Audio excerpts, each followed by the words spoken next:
The axe never fell. Instead, as the crowd in King's Landing screamed for blood, a last-minute royal decree came. Not from Joffrey, but Cersei, cold and calculating. She saw the war coming. She felt it in her bones. Killing Ned would ignite the North. Keeping him alive, even as a prisoner, gave her leverage. So the sword stopped inches above his neck, and the gas that swept through the square wasn't relief. It was confusion. Chaos. Carefully contained, for now. Ned Stark breathed. Chained and broken. He was thrown back into the darkness of the Red Keep's dungeons. But word traveled fast. In the north, Robb Stark had already called the banners. Rivers churned red. Wolves howled louder. And now, instead of revenge for a dead father, Robb fought for rescue. The young wolf wasn't just king in the north. He was a son on a mission. But something else changed. When Catelyn arrived at Renly's camp, demanding support for Robb, she had news that would shift the balance of war. Ned was alive. Broken, but alive. And with enough pressure, he might be freed. The war became more than pride, more than politics. It became personal. It became emotional. The Riverlands didn't just march for Robb anymore. They marched to return the Warden of the North. Men who had once doubted joined the cause. The Karstarks doubled their efforts. The Manderleys sent more ships. The North burned with the kind of fury only blood could ignite. And this time, it wasn't for vengeance. It was for salvation. But here's where it gets insane. Tywin Lannister, ever the tactician, didn't panic. Instead, he saw opportunity. A living Ned Stark was a hostage with enormous value, but also a liability. The North might bend, but it might also bite. So Tywin began to maneuver quietly.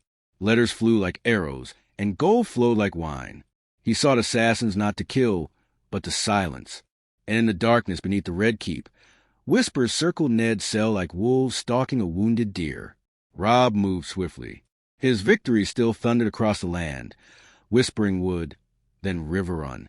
Jaime was captured. The Lannisters bled. But the moment Ned's survival reached the men on the ground, the war picked up a new kind of heat. Soldiers shouted his name before battle. Old veterans whispered of the true warden returning. Robb's youth became less of a weakness and more of a temporary burden, because his father, the legend, still breathed. But let's pause. Can you imagine this? A war where the greatest strategists of the North hadn't been beheaded in madness, but still lived hidden, restrained. The Lannisters played a dangerous game. One slip, and they'd lose the one piece keeping the North from going completely feral. Meanwhile, inside the dungeons, Ned plotted in silence. He no longer trusted honor. It had betrayed him, but he trusted Robb. He trusted his blood. Every clanging footstep outside his cell became a possible rescue. Every whisper among the guards, a coded message. He waited, patient, not helpless, just waiting for the moment the North rose high enough to reach him. Arya watched it all. Hidden in the shadows, lost among the filth of Flea Bottom, she knew her father lived. She saw the guards change. She saw Varys visiting with increasing concern. She wanted to act, to kill, to fight, but she wasn't ready. Not yet. But oh, it was coming. And Sansa, God, Sansa, her world twisted harder. They didn't kill her father, but they didn't free him either. He became a phantom, a bargaining chip, and she, the hostage bride, was told daily that her silence kept him breathing. The Lannisters bound her with invisible chains of guilt, forcing her to smile through gritted teeth as Joffrey flaunted his mercy like a crown. But Sansa began to learn. Manipulation, survival, how to play the long game. And here's where the war truly turned. Catelyn pushed Robb harder. She no longer advocated for peace, but for precision. Save your father, she whispered. Save our house. She traded with a phrase not just for bridges, but for time, for the possibility of a siege on King's Landing, for the chance to force the Lannisters to negotiate. Robb, driven by love instead of revenge, didn't lose his edge, he sharpened it. But guess who didn't like that? Walder Frey, because this Robb wasn't rash. He didn't break promises for love. He didn't marry Talisa. He kept his word. And without the insult, the Red Wedding never formed. Wait, yeah, you heard right. The Red Wedding doesn't happen. Because when Ned Stark lived, everything changed. But Tywin wasn't blind. He saw the walls tightening around King's Landing. Stannis loomed to the east. Robb surged from the west. And in the middle sat a single prisoner who could unravel it all. So what did Tywin do? He sent a raven. One offer. Come south. Negotiate your father's release. We will talk, King of the North. And Robb accepted, but not alone. With gray wind at his side and fury in his heart, Robb Stark rode south, not to beg, but to bargain. The gates of King's Landing had not seen a northern king in over a century.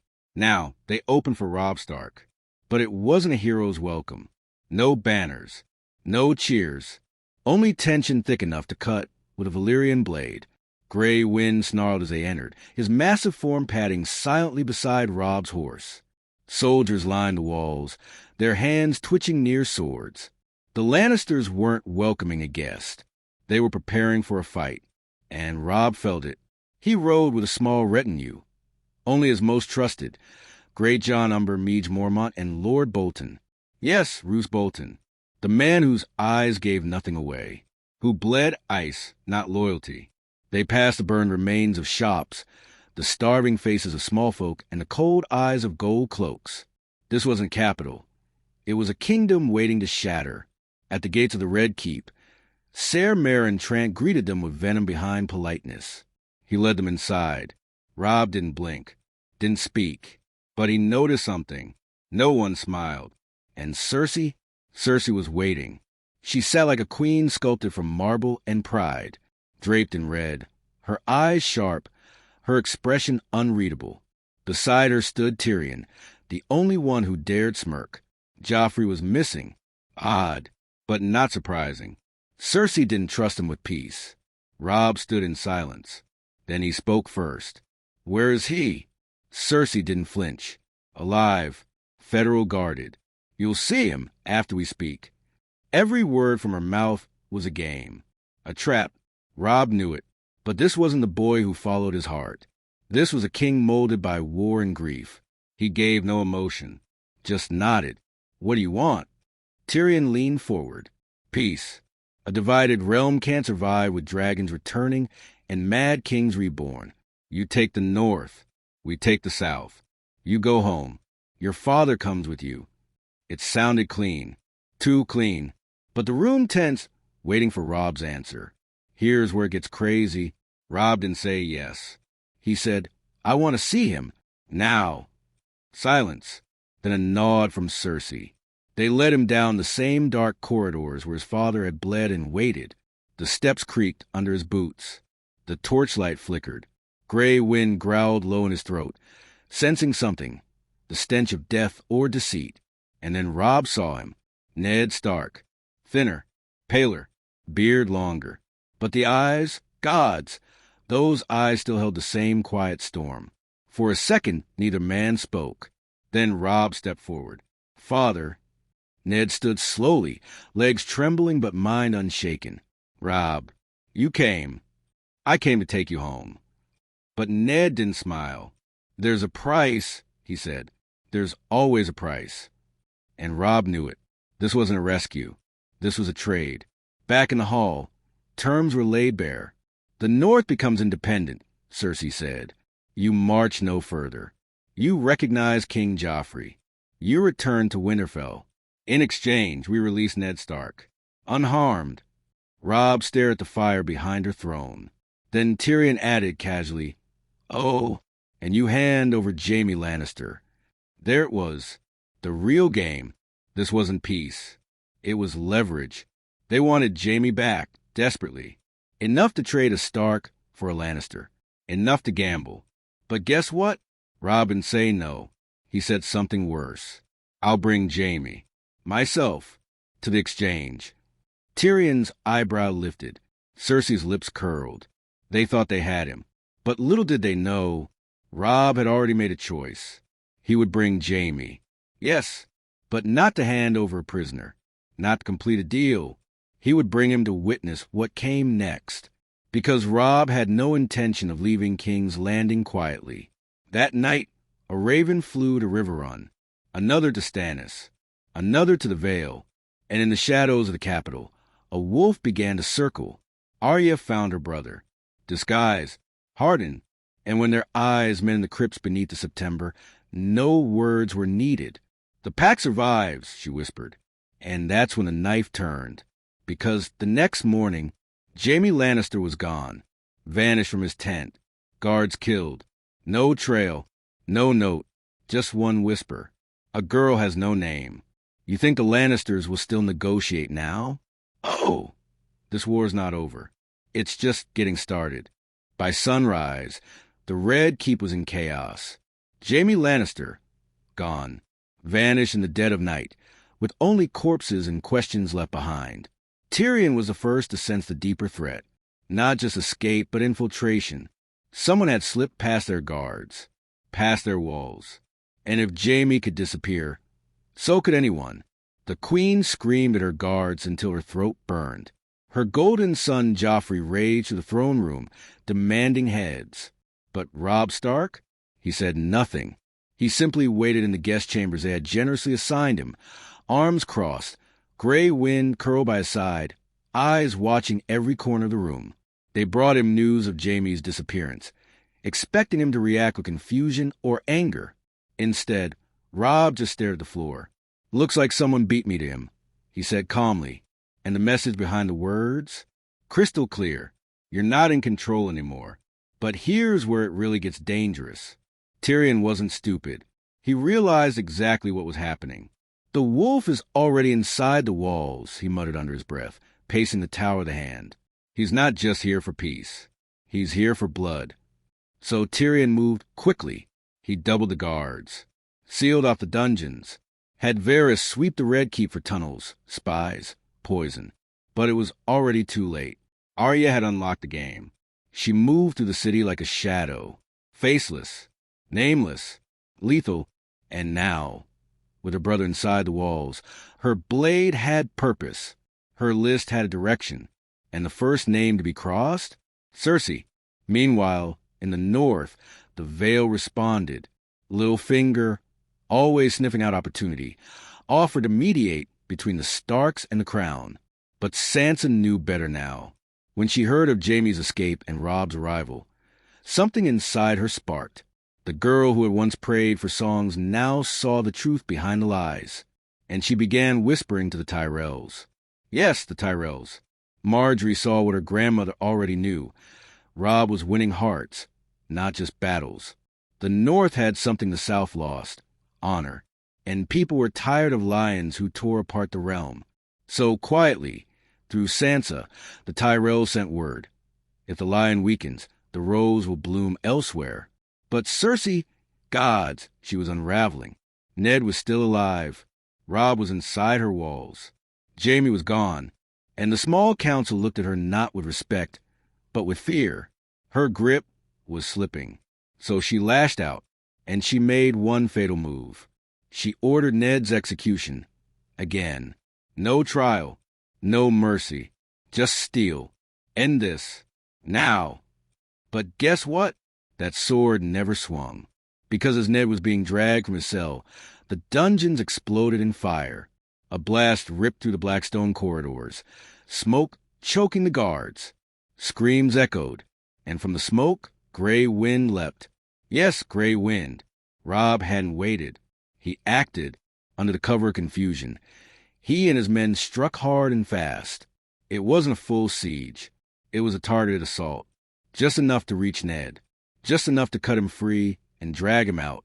And they almost made it. Almost. They reached the gates when Lannister reinforcements poured in. Swords clashed. Arrows flew. The streets ran red. Ned, weakened, stumbled beside Robb as they pushed toward the outer walls. Then came the shock. A scream. A sword through the back. Meage Mormont fell, struck down protecting Ned. And in that instant, everything stopped. Robb turned, his face twisted with rage. He lifted his sword, cut down 2 men in a breath. Gray wind tore through 3 more. But it wasn't enough. The gate slammed shut. They were trapped inside. Only half the force had escaped. The rest? Cornered in the capital.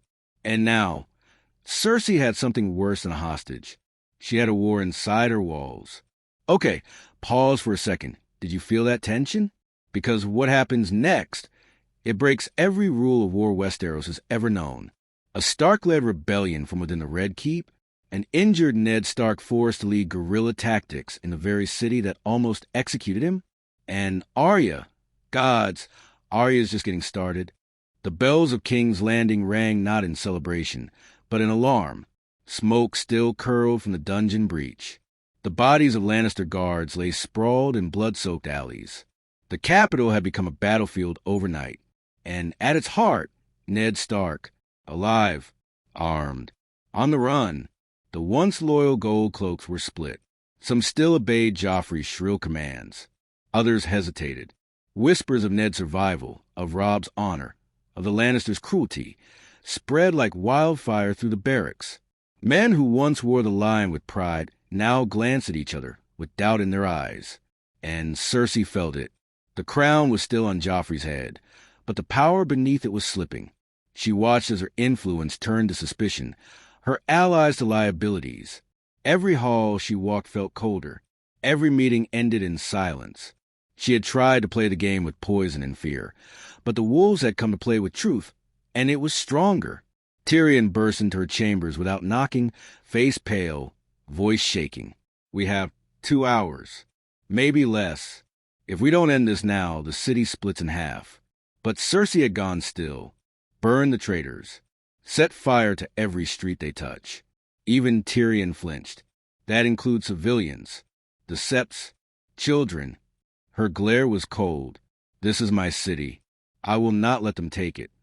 But what she didn't know, they already had. Across the city, Arya moved like a shadow between flames. No longer hiding. No longer waiting. She wore the face of a serving girl, her eyes sharp with vengeance, with her dagger drawn and her name unspoken. She slipped to the Tower of the Hand like death incarnate. And then she found him, Peter Baelish, whispering to a Tyrell envoy, already planning his next betrayal. Arya didn't hesitate. One stroke. Clean. Silent. And then she vanished, his blood still steaming in the cool marble hallway. "Chaos is a ladder," he once said. Turns out it's also a noose.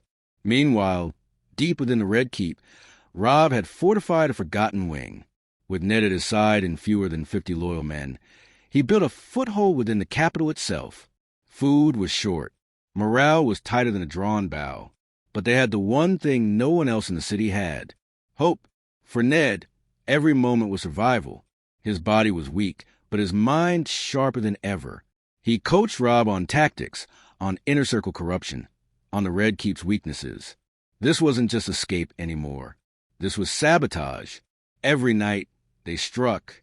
Guard posts vanished. Supply routes burned. Loyalists switched sides. The Lannisters bled without seeing the blade. And in the throne room, Joffrey lost what little sanity he had. "They're in my castle," he screamed, spit flying, face red. Why won't they kill them? Because fear was no longer enough. The North had flipped the script. The lion's den had become the wolf's den. But the war wasn't won. Not yet, because as the fighting spilled into the streets, a third player arrived at the edge of the storm. Stannis Baratheon. Black sails, a red woman, and a fleet ready to crush the crown. He had been waiting, watching, letting the lions and wolves weaken each other. And now he moved. But here's the twist. He didn't come to destroy. He came ally. His raven reached Robb before the dawn. A single message, scrawled in bold, impatient ink. "You fight the Lannisters. So do I. Let's finish this." And Robb? He sent no raven back. He rode through the burning alleys, through the broken markets and shattered courtyards, to the top of a tower, and he lit a fire, a great blaze of smoke in the shape of the dire wolf, a signal to the north, to the Riverlands, to Stannis himself. It's time. But there was one problem. Roose Bolton had vanished. He left the Red Keep hours earlier. No trace, no note, and with him was Jaime Lannister. The alliance had a leak, and the game was far from over. Okay, that twist? Insane, right? Smoke curled above the Blackwater Bay like a crown of ash. Ships lined the horizon, Black sails bearing the stag of House Baratheon. Stannis had arrived, but not to negotiate, not to posture. He came with fire, steel, and fury. And inside King's Landing, the walls began to crack. Not from siege engines, but from within. Robb Stark stood atop the tower of Maegor, wind tearing at his cloak, eyes locked on the sea. Beside him, Ned Stark leaned heavily on a cane, face hollow but mind sharp. Together, father and son, two wolves in a city of lions, watched as the final war began. Below them, chaos. Lannister forces scrambled to reinforce the gates. Joffrey behind his Kingsguard, screaming orders no one followed. Civilians rioted for bread, screaming the name Stark louder than their own prayers. And in the shadows, Arya moved through the bloodied streets like a reaper. But the biggest threat wasn't fire or sword. It was betrayal. Roose Bolton. He hadn't left the city to flee. He'd left a scheme. With Jaime Lannister in tow, Bolton rode east under cover of night. A raven sent ahead to Tywin. His message was simple. King Robb is inside your walls. If you want your son back, bring fire. So Tywin marched, with the full force of the Westerlands behind him. He turned from Harrenhal and made for the capital. Two armies, one inside the city, one outside, and caught between them, Robb Stark, his wounded father, and less than 50 loyal wolves. But they weren't broken, not even close. Because here's what no one expected. Sansa, she had been watching, listening, learning, and when the small council fractured under panic and fear, she moved quietly through the cracks. With Marjorie's help, she unlocked the one piece Cersei thought she had under control. The Red Keep's kitchens. Sound small? It wasn't. Because through those kitchens flowed every plate, every goblet, every flagon of wine sent to the Lannister commanders, the gold cloaks, the remaining nobles. And that night, as Tywin marched and Stannis prepared to land, Sansa made her move. A single vial, clear, odorless, death in liquid form. She poured it into a single cask of Arbor gold, headed to the commander's war table. And she smiled as she did it, not from hate, but from purpose. She wasn't a frightened girl who dreamed of princes anymore. She was a Stark. That night, 12 Lannister officers fell before the bells even rang. And the city, already on edge, fractured again. Now picture this. Stannis' ships entering the bay under a moonless sky. Lannister camps outside the gates, waiting for a signal from within. The Red Keep locked in internal collapse. And Robb, surrounded. So what does he do? He opens the gates. But not to Tywin, not to Stannis. To the people. Yes, the small folk. His men flung open the lower gates and called to the starving, brutalized citizens of King's Landing. Food in the great September. Bread for the free. Protection for the innocent. And the people flooded in. Tens of thousands. Not soldiers. Not lords. Just the people. The ones left behind. And that's when it happened. The gold cloaks laid down their arms. One by one. Street by street. Post by post. They saw Robb not as an invader, but as a savior. And when Stannis finally made landfall, he didn't find a city to conquer. He found one already freed. But the storm wasn't over. Because as Stannis marched toward the Red Keep, preparing to claim the Iron Throne, Tywin Lannister arrived, with 20,000 men, armored, furious, and armed with wildfire. Yes, wildfire. Roose Bolton told them where it was. Cersei's hidden caches, beneath the September, the streets, the gates. He promised they could burn Robb out, burn Stannis back into the sea, burn the city clean. And Tywin was ready to do it. He gave the order, and that's when the trap was triggered, because Arya had already found the wildfire, and she lit it beneath Tywin's camp. A green wave of flame swallowed the earth in seconds. Horses screamed. Men burned where they stood. The Lannister host, cut in half. Tywin survived. Barely. But he lost his army in a single breath of green fire. And in the silence that followed, Stannis entered the throne room, only to find Robb Stark already waiting there. With Ned. With Arya. With Sansa. With Grey Wind curled at the foot of the Iron Throne. Stannis drew his sword. Robb didn't move. Ned stepped forward. "This isn't your throne, Stannis. Not anymore." And the next line? It changes everything.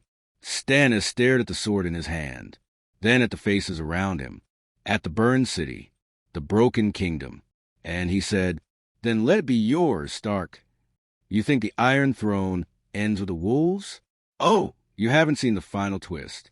The Iron Throne sat cold beneath the dying embers of a city that once burned with ambition. Stannis Baratheon, Lord of Dragonstone, rightful heir by blood, stood still for a long moment after the words left his mouth. Then let it be yours, Stark. A sentence that should have cost him his soul. Instead, it saved it. Ned's eyes widened. Robb's jaw clenched. And around them, silence. Even the fire seemed to quiet, waiting. But Robb didn't move forward. He didn't reach for the throne. He stepped back. "No," he said, "I didn't come here to rule this city. I came here to bring my father home." And just like that, the game twisted again, because neither Robb Stark nor Stannis Baratheon wanted the Iron Throne. Not anymore. Not when it was soaked in madness, betrayal, and blood. And in that pause, those few seconds of shared understanding, the realm felt something it hadn't in years. A chance. But that chance came at a cost. Tywin Lannister still lived. Wounded, furious, and full of vengeance, he retreated west with what was left of his forces. And with him, Roose Bolton, traitor, coward, viper in northern skin. He disappeared with the wind, but not before sending a final message. The North remembers, but I remember more. The threat was clear. The war wasn't over. It had simply moved. But here's where it hits even harder. Ned Stark was dying. The wounds from his imprisonment, the strain of battle, the toll of war, it was too much. The Maesters did what they could, but Ned knew the truth. He didn't have months. He barely had weeks. And so, in the quiet of the Tower of the Hand, with Sansa and Arya on either side of him and Robb kneeling at his feet, he spoke the words that would change everything. "You must lead, Robb. Not for vengeance, not for pride, but to restore what we've lost." Robb didn't argue. He just nodded, and he wept. But it wasn't weakness. It was weight. The weight of a crown no one wanted, forged not from gold, but from scars. Ned died 3 nights later, peacefully, at home, in a bed, surrounded by those he loved. His last words were, "Arya, don't let them change who you are." And to Sansa, "Don't let them chain you again." And when the dawn came, all of King's Landing knelt, not because they were conquered, because they believed. Robb was crowned not on the Iron Throne, but on the steps of the Great September. No crown, no banners, just a people gathered under smoke-filled skies, calling his name.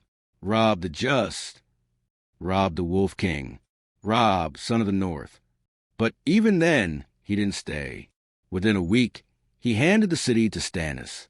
"You have the name, the law, the claim. I'll not fight another war for a chair." Stannis, stunned, took the crown, but not the heart of the realm, because that belonged to the Starks now. And as they rode north, with Ned's body carried behind them, the realm watched not a king's return, but the rise of a legend. Sansa rode at Robb's side, head high, eyes forward. She was no longer a pawn. She was his voice, his counsel, his steel in the shadows. Arya vanished again. No goodbye, no tears, just gone. And behind them, whispers filled the riverlands. They say the Night's Watch rides again. They say Jon Snow marches south. They say winter is coming, but this time it's not alone. Because far beyond the wall, something stirs. And this fragile peace, it won't last. The wind beyond the wall didn't howl. It screamed. Ghosts padded silently over the snow. Crimson eyes locked forward, ears twitching. Jon Snow followed behind, cloaked in black. Sword aside, heart caught between 2 worlds. The war in the south was over, for now. But peace had a price, and its cost had never reached the cold lands beyond the wall. Not yet. He had seen the fires of King's Landing through ravens, heard whispers of Ned Stark's survival and his death. He had read the names of those who lived, and those who didn't. But none of it mattered anymore, because the dead were moving, And they didn't care who sat on thrones. Jon rode with a company of black brothers, some old, most new. The wall had changed. Since the fall of Craster's Keep and the vanishing of 3 separate ranging parties, Castle Black had gone quiet, too quiet, and then the Raven came, one I'm missing, blood on its wings. Only 2 words scratched on a parchment tied to its leg. They rise. Now. Jon led the last watch north, past the ruins of Hardhome, beyond the frozen lakes, into the deep white silence where even the others had once feared to tread. And what he found, not just death, but direction. Entire villages empty, no blood, no fire, no fight, just missing, as if the wind had swallowed them whole, except for one place. A cave, ancient, deep in the mountains where no maps dared go. Inside they found a man, or what used to be one, eyes frozen open, lips stitched shut with ice, and carved into stone behind him, with shaking hands and a dagger made of obsidian. They are not men. They remember the first. Jon touched the blade, and the cold screamed back. Meanwhile, Robb Stark reached Winterfell. The gates opened to silence. The castle stood tall again, but it no longer felt like home. Not fully. Too much had changed. Too many ghosts walked these halls. He buried his father in the crypts that week, beside Lyanna, beside Brandon. He knelt, placed a sword across Ned's tomb, and said nothing for hours.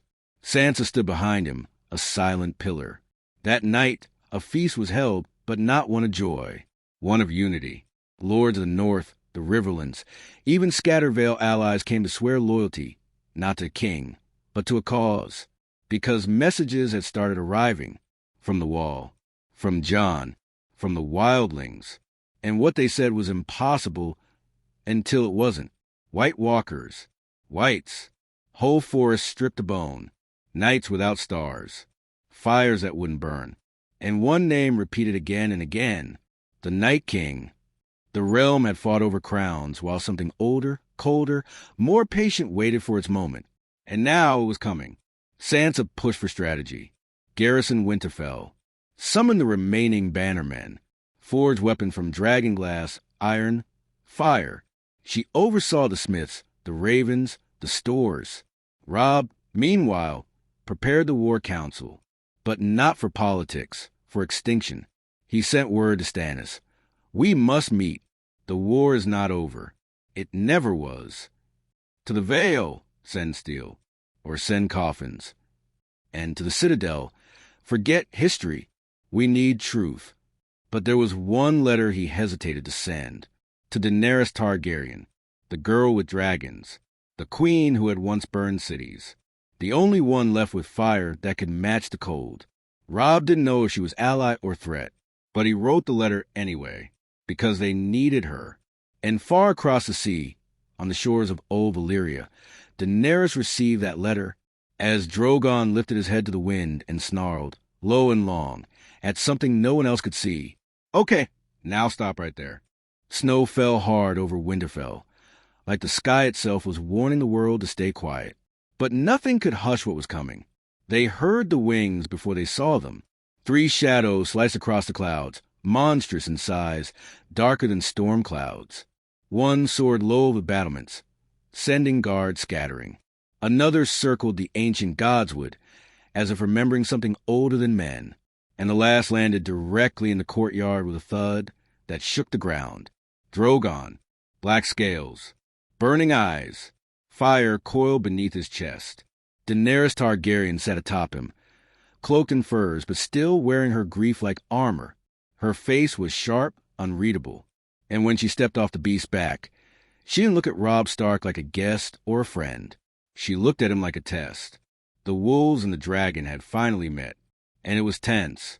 Robb stepped forward, hands free of weapons, but full of weight. Your Grace, he said. Daenerys gave a small nod. Your Majesty. And just like that, the air cracked with old wounds. Both had lost fathers. Both had lost homes. Both had tasted war and betrayal. But where Robb had built himself from honor, Daenerys had risen from ash. Inside the hall, the silence turned sharp. Sansa stared at Daenerys with barely concealed suspicion. She remembered what the Mad King had done to her grandfather, what fire could do to justice. And Daenerys, she remembered what the North had done to Jon, what cold could do to trust. But here's where it gets wild. Jon wasn't there. He had vanished from the wall 2 weeks earlier. No word. No raven. Only one bloody, frostbitten black cloak, found near a shattered dragonglass cache in the Frostfangs.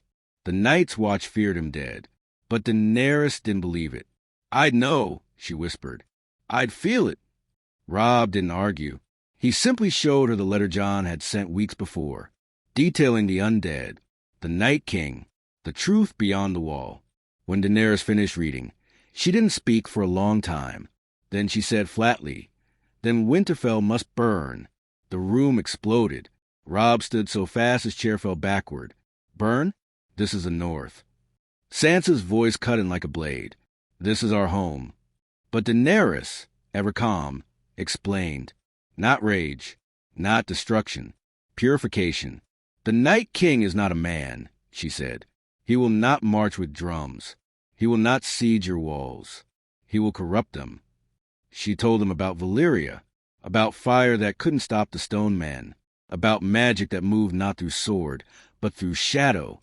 If the Night King touches your heart tree, the gods will become his. They had to burn the oldest parts of Winterfell before he could reach them. It wasn't just war anymore. It was infection. But Robb, he refused. "I will not burn my father's bones." And Daenerys simply replied, "Then you'll bury him again, with ice this time." The tension split the castle in two. Some lords began siding with the Dragon Queen. Fears persuasive. Others clung to Robb, to legacy, to Winterfell's ancient ways. But the dead didn't wait for decisions. That night, a scout returned from the last hearth. Alone, frozen, mouth sewn shut, pinned to his chest, an antler burned. The Night King had turned house umber, and they were moving. Thousands, maybe more. The dead weren't just coming. They were already here. Suddenly, all debate vanished. Winterfell had 2 days, at most. Robb gave the order no Stark ever dreamed would be spoken. Burn the gods would. The flames rose high, sacred trees crying black smoke into sky. Old gods died that night, but the North would live. Or so they hoped. And then, at midnight, Arya returned. Eyes hollow, sword red. She entered Robb's chambers without knocking. "I found him," she said. Robb stood. "Jon." Arya nodded. "But he's not Jon anymore." Her voice cracked.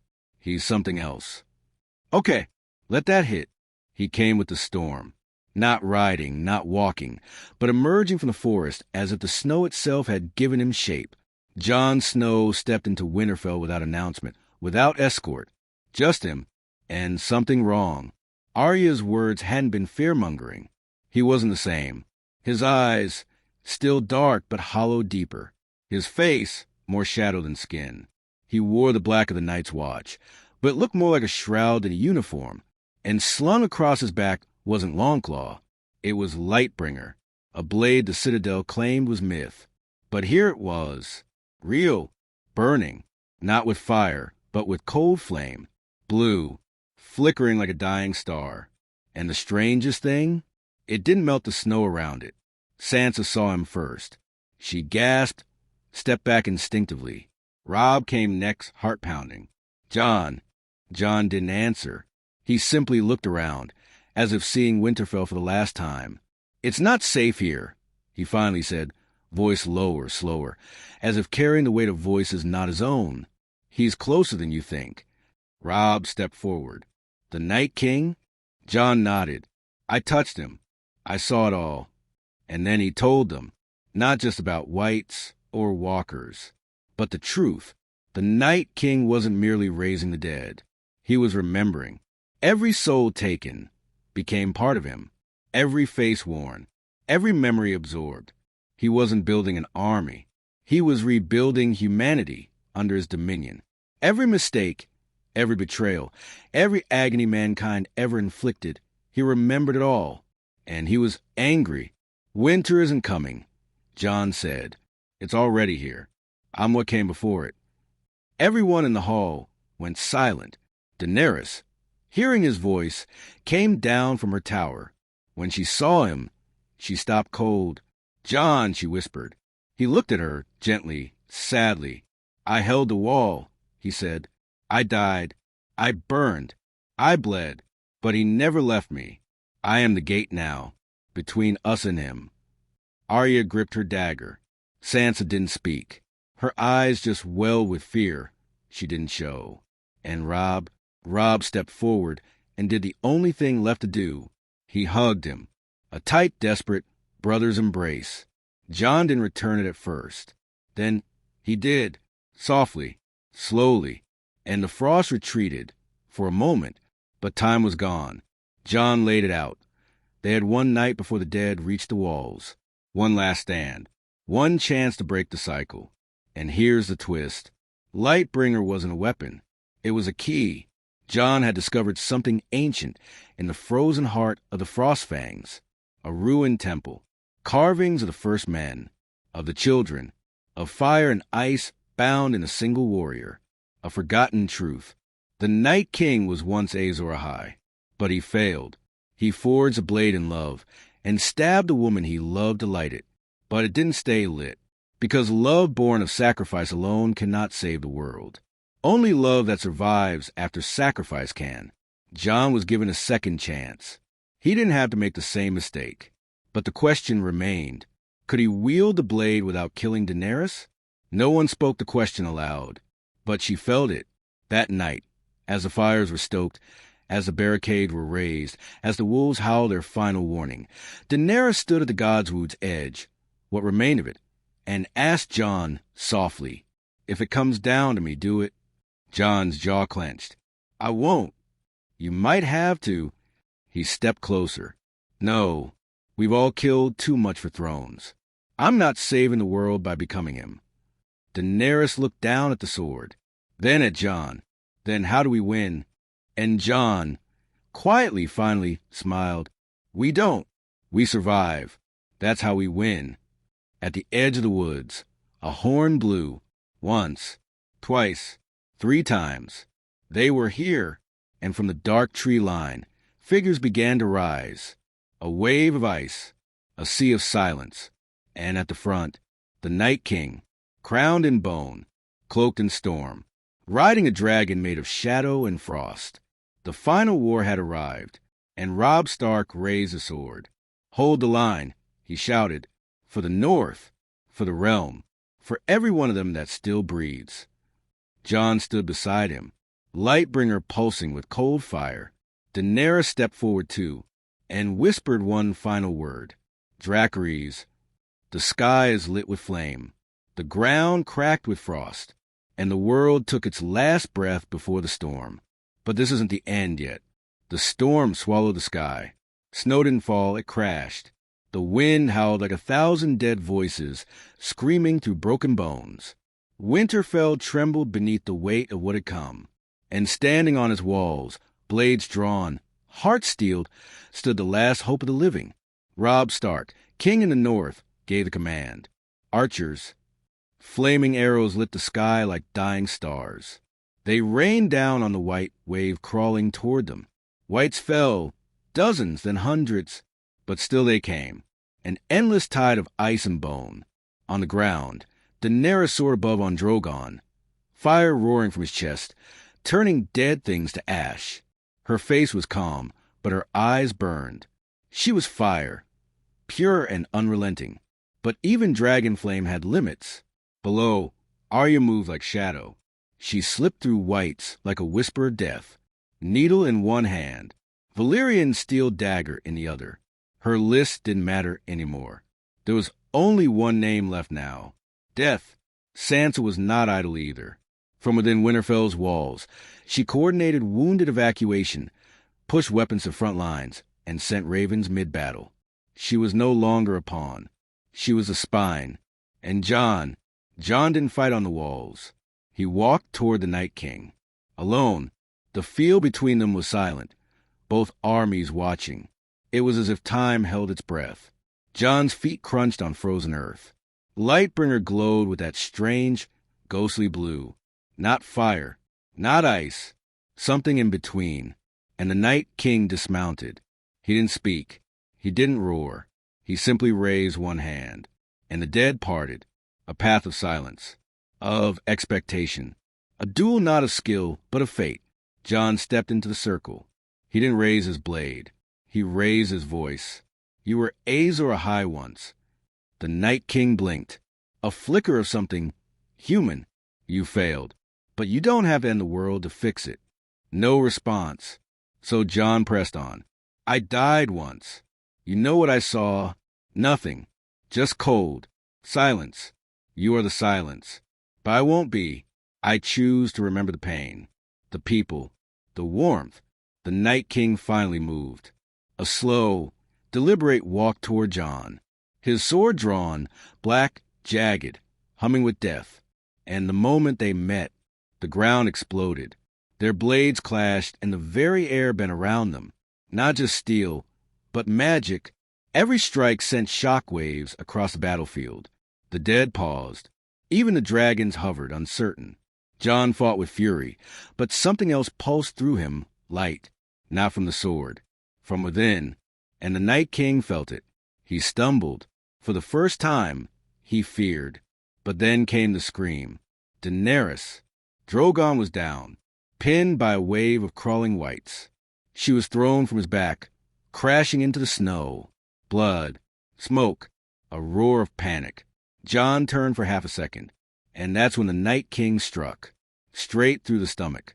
Jon gasped, the blade buried deep, the cold seeping in. And from the wall, Robb saw it. No, he whispered. Daenerys tried to run to him, but the dead rose around her. Jon fell to his knees. The Night King leaned in, eyes burning blue. It ends, he said in a voice colder than death itself.